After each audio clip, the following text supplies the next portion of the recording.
மீட்சியுற வேண்டுமானால் தமிழன் அதிகாரத்துக்கு வர வேண்டும். தமிழன் ஆளும் போதுதான் தமிழ் எழுச்சியுறும், மீட்சியுறும். அப்ப இவர்கள் தமிழர்கள் இல்லையா, தமிழர்களா இல்லையா என்பதை அவர்கள் ஆட்சியில் வைத்துப்பார். தமிழனா பிறந்து விட்டவன் எல்லாம் தமிழன் அல்ல, என் உடன் பிறந்தானே.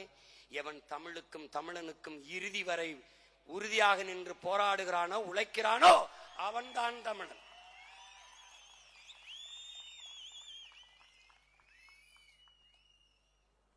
அவன்தான் தமிழன். இப்ப என்ன செய்ய போகிறாய்? உன் மொழி மீட்சிக்கு என்ன செய்ய போகிறாய்? 1.5 கோடி வட இந்தியன் இங்கே வந்து விட்டான்.